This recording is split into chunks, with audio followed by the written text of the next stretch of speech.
Next on the agenda, guys, is the doctor from California. First of all, I want to introduce the president of the ARP, Dr. Lovelace from Oklahoma, and he'll do the introduction for Dr. Ayoub. Doctor, please. Now, the ARP actually has just had their convention, and actually they have worked with us quite well. And these are all medical doctors that are ringside physicians. And as we all know, it's very important for your doctor to be a ringside physician, because you put a doctor in there that doesn't know what they're doing, and you can see their eyes bulge out of their face. So, doctor.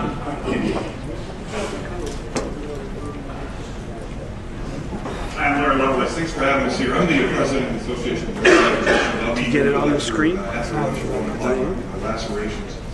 Just to update you a little bit, the Association of Ringside Physicians had our conference this weekend, Saturday and Sunday. We just finished. We had 118 doctors from around the world. We had doctors from Europe, Asia, South America, most in the United States. We had 30 docs sit for our certifying exam. They were certifying the exam. 30 docs sat for that today. Previously had 50 doctors who were already certified. So we're up to, if all those guys pass the test, we're up to about 80 docs. It was a very, very successful conference. In the past, we've had our conferences not with ABC, and we realized the error of our ways. It was very successful to kind of come in at the same time you guys were here. We love the interaction and the fellowship. I wanted to, before I introduce Dr. Ayoub, I wanted to let you know we got a couple other docs here who were in attendance. Dr. Rodrigo from Brazil. There he is right there. Thanks for coming to the conference. Dr. Robert Polofsky from New York was at the conference. He's a big-time ringside doc, Muay Thai, MMA. Dr. Joe Esquani, he's the past president of the Association of Ringside Physicians. There you go. There he is right there, Dr. Polofsky. He's from North Carolina, past president of ARP. Dr. Dominic Coletta, Saturday night. He's from New Jersey. Dom, you in here? Over there, they're all together. Dr. Coletta won the Lifetime Achievement Award on Saturday night. Also an award that was given Saturday night to Sergey Kovalov. He came in from Russia and accepted the Fighter of the Year award for us. Dr. Don Musi from Minnesota. He also practices and does ringside medicine in Florida, Wisconsin, and New York. It's my great pleasure to introduce Dr. Ayoub from California. Big-time fight doc. Does a lot of fights from California. He's going to talk to us about dehydration, kind of the basics, things we really need to know about dehydration.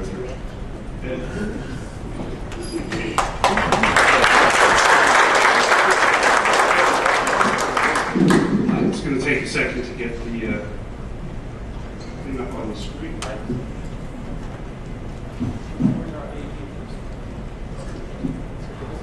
Okay.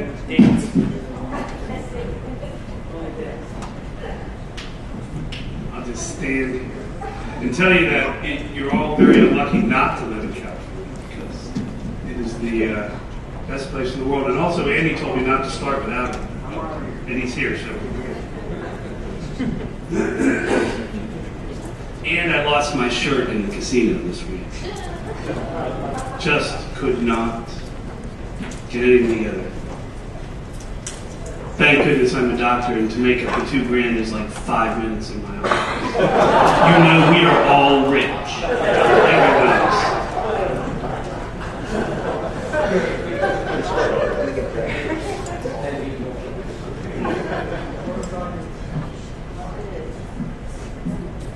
That's it. All right, I guess I'll just say flip. So when you go, oh, you want to? All right. Again, my name is Eddie Ayoub. I'm a ringside physician from California.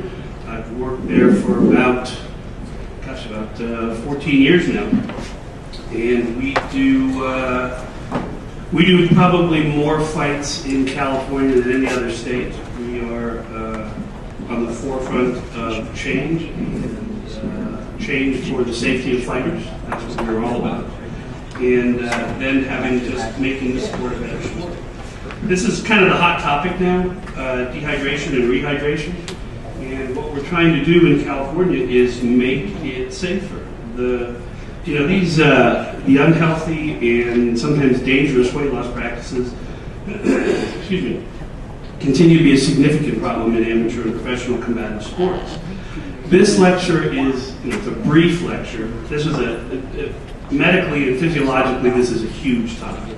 But I've kind of condensed it down to something that, to try to make an impact on you guys as commissioners, and also on when I gave this lecture at the summit in California to the promoters to try to change the mindset. The ARP recommends that regulatory bodies we're trying to adopt standardized weigh-in policies in conjunction with the year-round weight management and educational programs. So, again, the goal here is just to enlighten you as to the seriousness of this.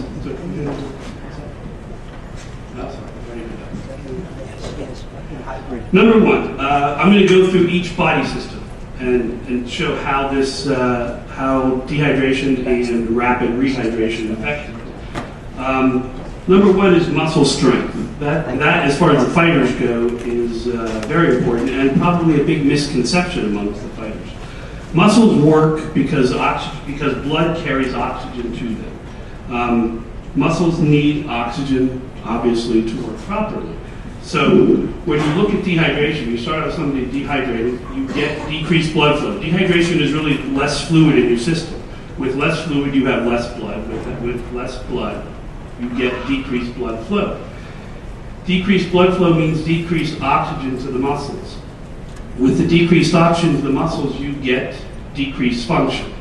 And so the conception that if I can come down from 20 pounds to fight at a lower weight class, I will be as strong as I was at the upper weight class. And that just is not true. Physiologically, it is not true. Next slide, please. And then the heart. Decreased heart and cardiovascular function is a big issue with dehydration. Dehydration leads to increased what we call cardiac contractile force. That's literally the heart's strength in pumping. So when you get increased cardiac contractile force, the heart is actually working harder. Along with that, you get an increased heart rate. This is all from dehydration. So the average dehydrated heart rate tends to exceed 120 beats a minute. When you start out at 120 beats a minute and then add activity to that, the combative sports, you have a substantially increased heart rate. Both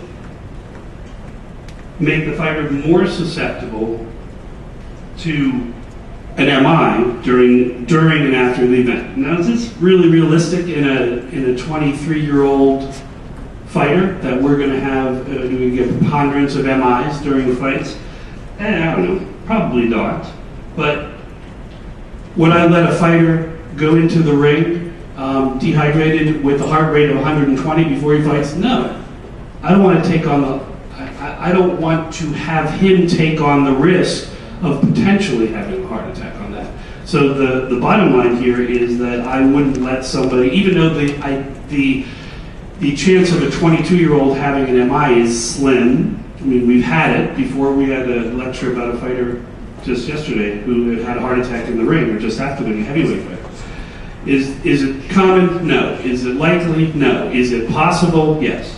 So I wouldn't let a fighter start a fight in a dehydrated state.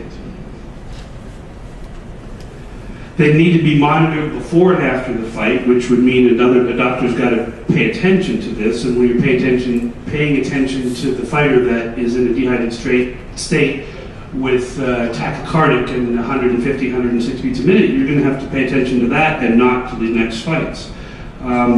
So doctors aren't going to want to take on the risk. So also, it's more likely that fighter post-fight is going to need to be transported, and that's an increased cost to promoters. And that's generally where this is going to, where hopefully we're going to get change as far as the promoter's idea of this, is that it's going to cost them more money. Nutrition, that's an interesting one. In that, again, dehydration, we're talking about this blood flow thing. Dehydration, less fluid, so you're going to have less blood flow. Blood carries all the nutrients in the body. when you have less blood and less blood flow, you have less nutrients in the body. Again, decreased blood flow, decreased nutrients in the body causes an increase in lactic acid production. It's a byproduct of cell metabolism. With increased lactic acid, you get increased cell death. So increased cell death in the muscles, even on a microscopic level, will cause decreased muscle function, decreased ability to make your muscles function.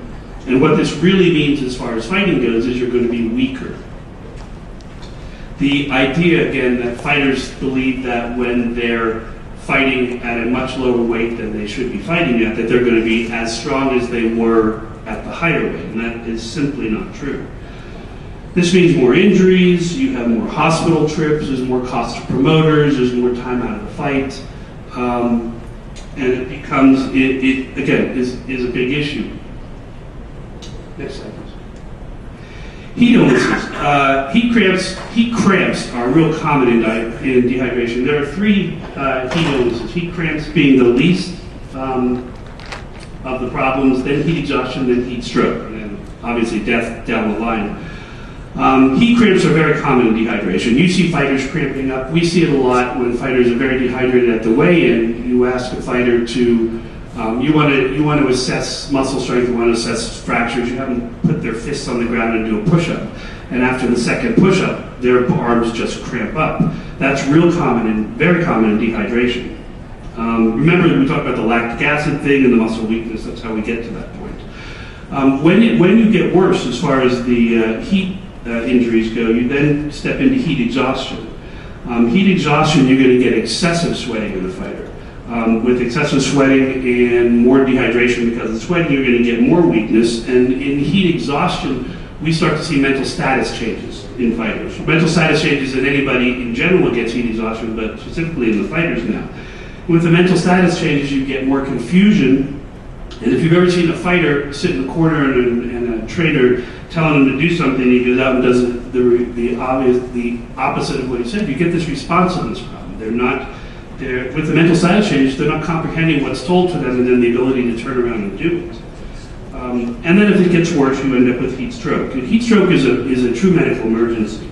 Your core temperature rises, you have a lack of sweating completely. And the fighter's brain can no longer regulate his body temperature. And again, this is an immediate transport. This is a serious medical emergency, and people can and do die from heat stroke. Again, the likelihood in this time frame of a fight, probably not that likely, but certainly a possibility, and more of a possibility than a young fighter having an MI.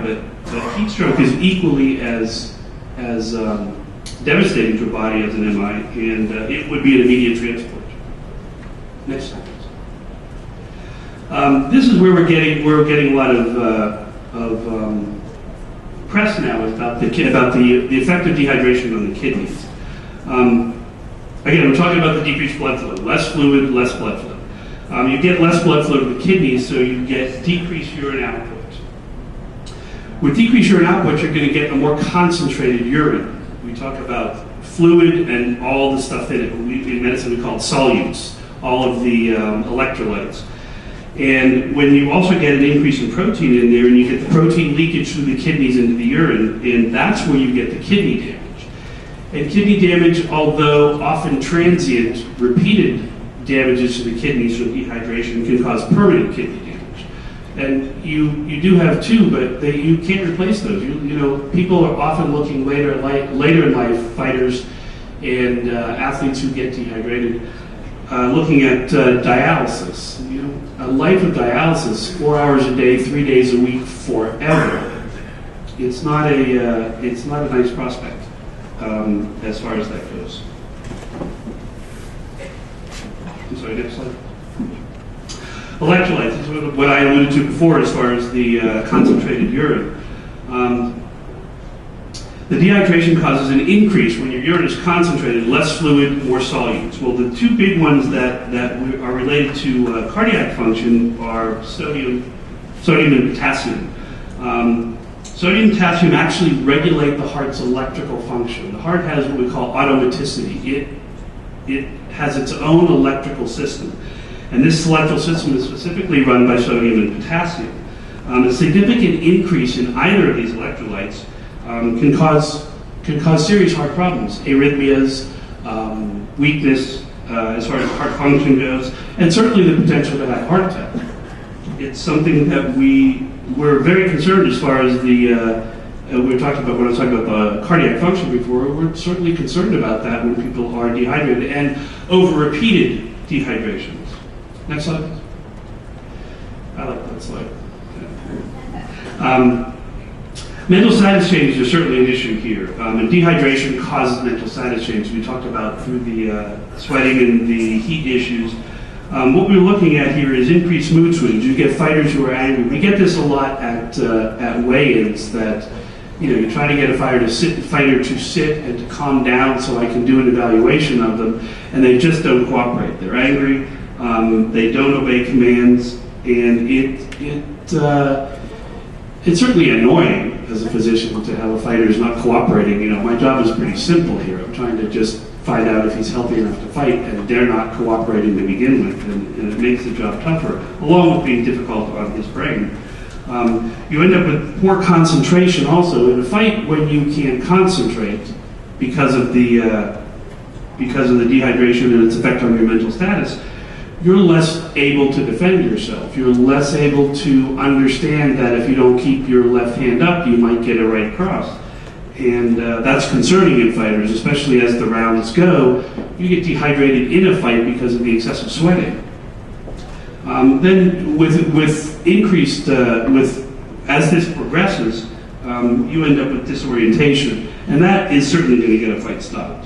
If the fighter gets disoriented, walks back to the wrong corner, starts stumbling, and we're real, we have a short fuse on that as far as these go, and we're not our desire to stop fights, but certainly we will, because our desire is to have is to look at fighter safety. Next slide, please. I like this slide even better. Yet my wife showed me the internet. I'm not real savvy to it, but I found all these cool pictures. The vision blurring thing, that's actually kind of interesting, because fighters often complain about, if you look at a fighter in the first few rounds and then the later rounds, and you see their inability to see things coming at them, it's obvious that vision blurring is going to be a problem. If you can't see what you're hitting, you likely can't see a punch coming. Also, the dehydration causes what we call keratoconjunctivitis sicca, which is dry eyes. And the dry eyes, you get a real risk for corneal abrasions. And as far as that goes, it's difficult for a fighter to keep his eye open when you get into corneal abrasion. They're exquisitely tender. When you close your eyes, you get more fluid production, even if you're dehydrated, so they want to keep their eye closed. So if you often see fighters, when they start, they kind of hold their glove up and start closing their eyes, because they likely had a corneal abrasion. That certainly requires, in most venues, we require a trip to the hospital to get that done, unless actually you have me at the fight, because I have this big eye kit and I fix those. Still will stop your fight, but it might not get you a trip to the hospital. Next slide. By the way, that's Andy Foster's brain. Anybody could tell, it's real obvious to me. And brain injuries are the big one, the big topic here. It's the big topic in the media. There are studies in all, numerous studies in combative sports, studies in the NFL, studies in the NHL, and in professional soccer. Dehydration markedly increases the risk for concussion, and worse than that, for traumatic brain injury. And we're all talking about TBIs and chronic traumatic encephalopathy, the downstream effect where you start creating these proteins in your brain that will cause a worsening of your mental function down the road. Again, with less water, making it on a simplistic level, with less water in your system, there's less water in your brain. We look at two aspects of the fluid concentration in the brain, and then the cerebrospinal fluid that cushions everything. And studies have shown that the cerebrospinal fluid, even in dehydrated fighters, stays the same, but the fluid level outside of the cerebrospinal fluid doesn't. And with less water in the brain, you have less cushion. So that means more space for the brain to roll around with each punch. There's I can't think of the word I'm thinking of, but when you get hit, you get two reactions of your brain. When the punch comes in and hits your head, your brain pushes forward with the momentum of the first punch, and then you bruise the front of the brain. And as the punch lets go, the brain then rebounds and hits the back. So you get two actual bruises at one time. More cushion in the brain, more fluid, and there's less of this movement. With less fluid, with dehydration, you get more of this movement. We call it a coup contra coup injury. So with each punch, you get two injuries on the brain in two separate areas. And this is a problem because you get more, there's more movement, there's more space for the brain to move, so you get a harder, if you hit something from here, it's one thing, but if you stand back here and hit it, it's much harder and much more damage. And so we look at this on a level of the amount of damage it does the brain. If anybody saw the movie Concussion, when they made that movie, they had these areas movie where they showed a brain as it was hit in the NFL, and they showed the brain, the microscopic bleeding each time. It was a good show of how that actually works. So, on a bigger level, this is still microscopic, but with this repeated things, these boxers and mixed martial artists do this over and over and over again, hundreds of punches a day, every day of the week in their training. So this is where we have this down to the traumatic brain injuries from an acute injury, then down the line chronic traumatic encephalopathy. The realities of this whole thing is I know the ramifications of dehydration. I'm a physician. I'm a pretty good one, and I understand what's going on here. And if I see at a weigh-in that a fighter is significantly dehydrated, and there's only 24 hours to do it, and in California we ban IV hydration to keep the playing field level. But if I know there's only 24 hours to rehydrate here, I'm not going to let the fighter fight. I look at again, my job is not to make policy for you guys. My job is not to change the sport. My job is just to keep the fighters safe. It's a simple job in that respect. And if, like I said, if I see a fighter who is dehydrated, significantly dehydrated, and I know the amount of time between when I'm examining him and when he's going to fight, I'm just not going to let him fight. I'm looking at his health today, his health tomorrow, and his health 30 years from now. 24 hours is not an adequate enough time to rehydrate, even with IV hydration, certainly with oral hydration. So then what? What's the solution? Certainly changing the rules on dehydration would help. Don't make the system such that the fighters feel the need to cut dramatic amount of weight, or that the fighters see a benefit to cut the dramatic amount of weight. So a lot of this is, it's hard to change a guy who's, everybody in MMA, they're all looking at the UFC. Everybody wants to be a UFC fighter. That's where the money is for them. So, they're changing the conception, changing the belief in fighters that if you weigh 175 and you fight at 155, that you're going to be as strong as you are at 175. It isn't true, but they think that they are. So we need to, since it's hard to change the thought process of a 22-year-old who's looking at big money down the road, or thinks he can make big money down the road, you guys have to make these policies yourself to keep them safe. As I see it, that's your job. So that's one aspect of it. Or allow longer time between the weigh-in and the event to rehydrate.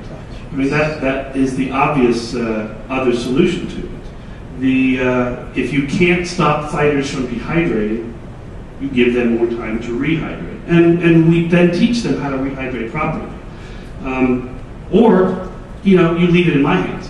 And if you leave it in my hands, I'm going to stop the fight. So that's it. Anybody have any questions? If I don't know the answer, I'll certainly make it up and you wouldn't know the difference. Anybody? In your opinion, how long does it take to dehydrate cider from hydrated? You know, it's a tougher question than you might think. It's a good question, but it depends on the level of dehydration and the amount of times in their lives that they've been dehydrated. It gets harder each time. But certainly, you know, I guess I do a twist your question, I do it the other way. You know, how much time is needed, in the amount of time that we're given, are they going to be able to rehydrate? Fully rehydrate and be appropriate. 24 hours is certainly not enough. Appropriately, if this was, you know, if I had somebody in the hospital, I had a 75-year-old woman in the hospital who's dehydrated from diarrhea, it would probably, you're looking at a 4-day hospital stay with IV hydration to get her rehydrated. So again, and so we're looking now at a fighter with, you know, just hours to do it. It's certainly not feasible in that. Again, there's a lot of factors in that question that to give you a specific answer as to how many hours, but certainly 24 is not enough. 36 is not enough either, but it's certainly better than 24 is how we're looking at it. Sorry.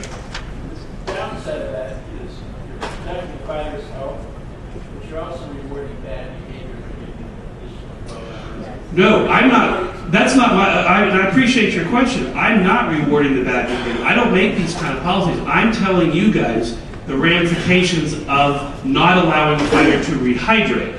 Your job, as I see it, is to make these other changes. The safest thing would be given 72 hours. Absolutely, that would be my or don't allow them to get dehydrated.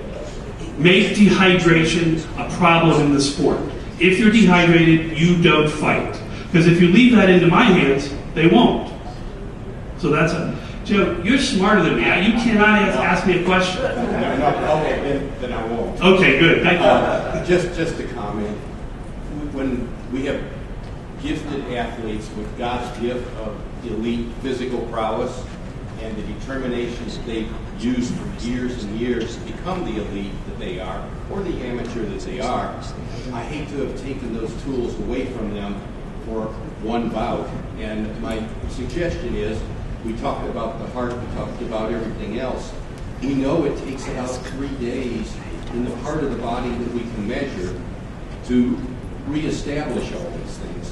What we don't know, because we take urine from down here, we take blood from down here, we don't know what's occurring in science yet above the blood-brain barrier, which is here, because we don't stick needles or get fluid out of the brain.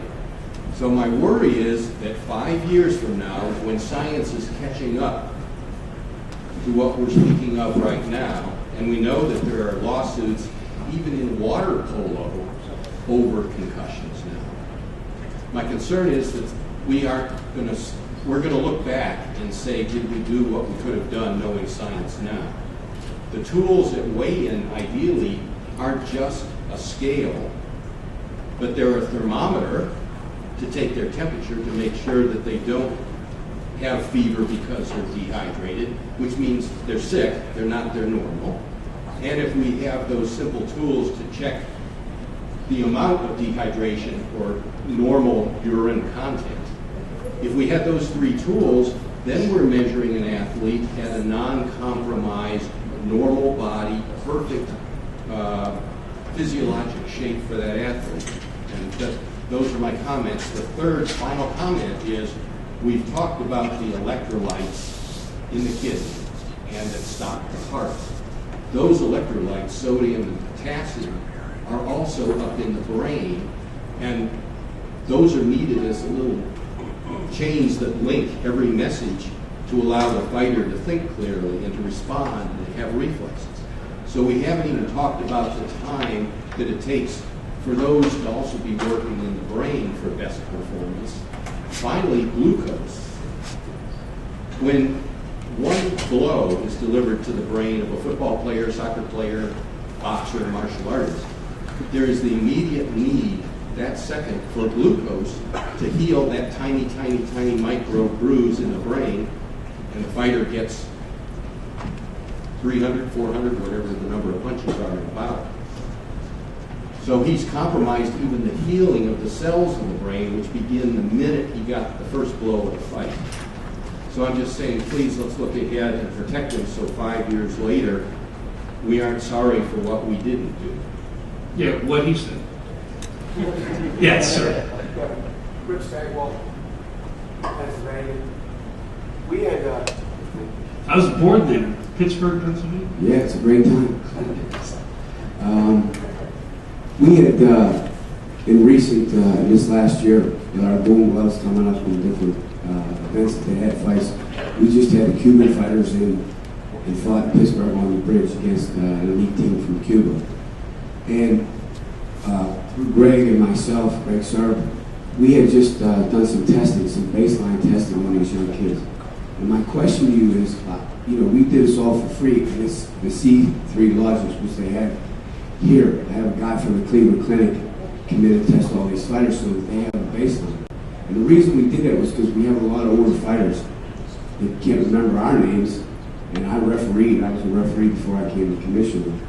They're having a real hard time. And I was able to send, they have a program at the Cleveland Clinic right now for guys that had 10 fights or more, for some of the best MRI testing and blood testing and whatnot. But my question to you is, I just don't want to see these kids hurt. And my question is, how susceptible are these younger kids taking them blows? Now, I'm in the gym and I referee the younger kids just sparring, and I mean, they take quite a few blows, even though they got headgear on. And we had talked about the headgear, that's why they changed it in amateur boxing, because, they come out and said that in your open fighters about not wearing headgear, because with a headgear, you really punch harder, as opposed to not having it and thinking about maybe hurting your hand. That's what their thought is. It's not my thought, but that's their thought. What do you think about this, us doing this in Pennsylvania and the younger fighters?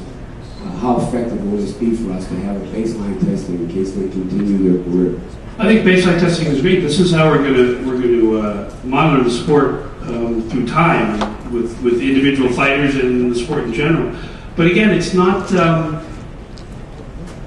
Boxing is a tough sport. Always has been a tough sport. You cannot be a baby. Sorry, you cannot be a baby and be a boxer. It's a tough sport. But what I'm looking at is if people in the gym have eaten that day, have eaten the night before, have had a lot of fluid, they should be at their peak when they're training. That's a whole nother issue as to whether boxing and mixed martial arts should still be a sport. It's for somebody smarter than me to figure that one out. But what I'm looking at here is a fighter that is not to his peak physical activity. Like Joe was talking about, these are elite athletes. We want them to stay elite athletes. Again, it's a tough sport. You're getting hit 300 times a day. It's a tough sport. What I don't want them to be is be so dehydrated that each punch becomes exponentially worse. The next 300 or 400 punches are exponentially worse than the first ones because we've let them do something that they shouldn't have done. So I appreciate your question, but I look at it a little differently in that certainly all this baseline testing is great. This is how this sport progresses throughout time. But what we're looking at is not for the training fighter. It's for the athlete in competition who comes in and is in a state that a non-euvolemic state, not his normal state of his body. In the back, Doc, first. Sorry. Joe Leonard, Western Mass in May. I was wondering, to speak to Joe just for a second, you said there weren't any studies we're doing about the blood-brain barrier. Do you know if Evangelista Santos Cyborg's injury allowed doctors to take a look in there and have any kind of insight into what damage the brain could take?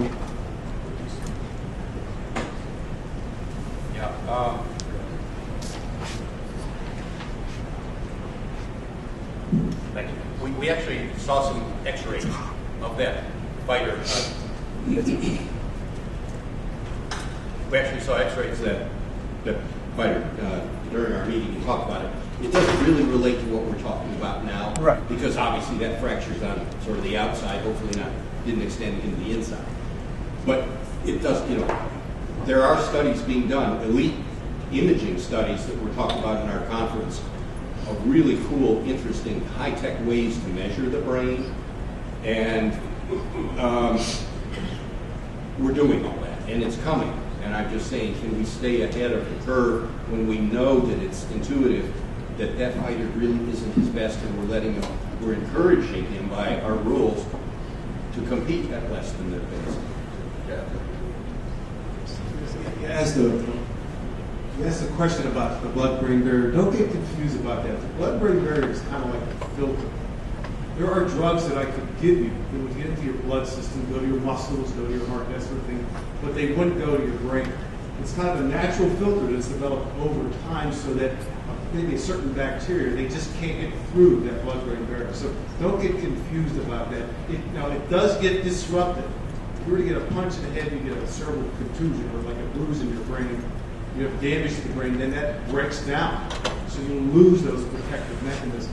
So think of it more as a filter. A blow to the head damages that filter. And these things that are in the bloodstream that normally don't pass to the brain then can. And getting back to this topic, what we're trying to propose, what physicians here feel strongly about, and I know Greg has talked about this over the years, the elite boxers and the elite MMA fighters, they don't fluctuate greatly.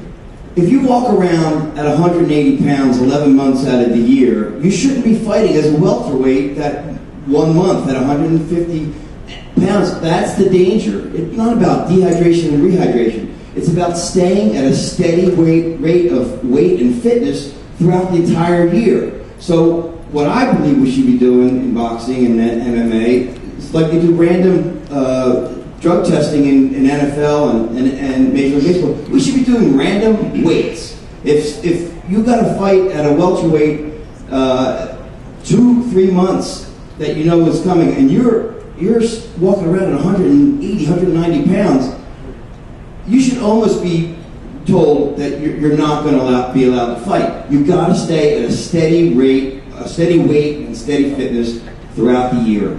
We've got to change the mindset of, I'm just going to cut to get to a point, and then as soon as the weigh-in's over, I'm going to start eating like a pig. That's absolutely true. This is in California. I've been working with Andy and the commission in California. What we're trying to, this is a step. This 36-hour weigh-in. There's all kinds of things that I when I talk to the people in the commission and Andy that they're looking to do in the future to make this safer. This is the first step. This is also, I made this lecture so that I was speaking to non-physicians here, but this is all. There's a letter that I answered from one of the commissioners before who questioned the veracity of what I was saying. This is evidence-based medicine. This is from decades and decades of studying on all levels with randomized controlled trials and thousands and tens of thousands of patients. So dehydration is not like voodoo stuff. This is real tested medicine. And the longer we give, again, dehydration, allowing fighters to fight dehydrated is certainly in your bailiwick to fix. But for me, it's simple. I mean, if you're significantly hydrated, you ain't gonna fight. I mean, it really is that simple. Sir? I was going to ask Spit Brown from DC. I was going to ask, are there some rules of thumbs that we can take regarding dehydration? And secondly, is there an absolute minimum, absolute amount of weight that you should say you can't lose that? You won't be able to fight because that's just too much weight. Well, it's a percentage of. It's not a number because it's more of a percentage of your body weight. Heavy, a guy who's 250 could certainly lose more weight than a guy who was 125. So in that sense, no, we're not. There's not a specific number. You probably, Dom and I had talked about this on the phone a few months ago about generally 5 to 7% becomes then significant. If you drop more than 5 to 7% of your weight, it's significant, and you're going to get some physiological changes in your body. So the steady weight thing, certainly there's other ways to fix this. We were talking yesterday about getting physicians indemnified against lawsuits in every state, and the commissioners were saying, no, we could do that and we could put on the thing, but it would take 3 years to get a new law passed. I understand this. Everything is difficult. Making these new rules in a sport are very difficult. But we're talking about the safety of people in the sport. How long did it take the NFL to have their concussion rules changed? It's a process. But in your question, looking for an exact number, there isn't. But in excess of 5 to 7% is certainly too much of a percentage to lose. Rules of thumb. If you shouldn't lose more than 5 to 7% of your body weight in changing to a different. The weight classes are. That would put you in a different weight class. So it's of the average. So 5% of a 200 pound fighter is 10 pounds. You could probably safely lose that. You would start to exceed that, and it's going to be more of a problem. Yeah, Doc, for the NCAA wrestling, back in 1996, they had 3 deaths, all because of weight loss. So the NCAA meets with some of the best doctors in the world, and they didn't move the weigh-in time back to give them more time to dehydrate or rehydrate. They actually moved it forward and said instead of weighing in the night before, all NCAA wrestling is now 2 hours before the match. It has worked out incredibly. Wrestlers have moved up. If they couldn't make it, they naturally moved up. There is no more weight cutting in collegiate wrestling. It's minimal. But there is no. To move back, to me, I think is barbaric. Well, understand. More time to rehydrate. I don't make that policy. I was asked by Andy to say what are the ramifications of dehydration and what is one of the solutions we can have, or here's what we're looking at. What are the solutions to this? Well, certainly don't. Your opinion is it better to weigh in to give them more time to rehydrate, which means they have already dehydrated, or is it better to move the weigh-in the day of the event so they don't dehydrate? Obviously, so they don't need to rehydrate. Obviously, not allowing dehydration is the solution to the problem.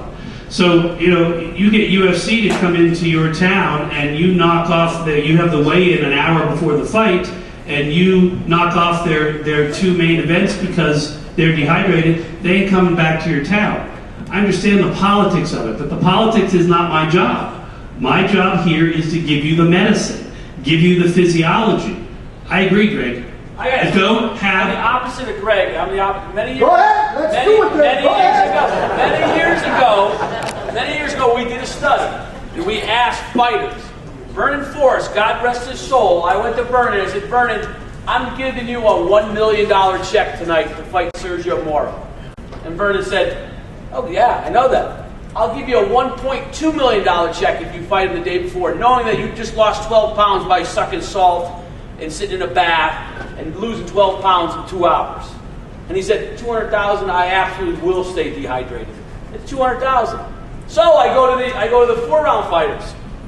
$100 a round, start boxing. Cheap as a bastard. He doesn't pay anybody. Years ago. I go to a 4-round fighter and say, hey, instead of giving you $100 a round, $400, I'll give you $200. $800. But you got to stay dehydrated, knowing that you had to cut all this weight. You know what he said? Absolutely, I'll say extra $400. Geez, I can feed my family. So where do we go with this is the question. And that's what we have to determine. What's the best way to do it? Where it's not a season. I'm telling you, I'm convinced. I am convinced that the best way to go is do a minimum in the NCAA wrestling. You have to have 5% body fat. That's it. You can't go below 5% body fat.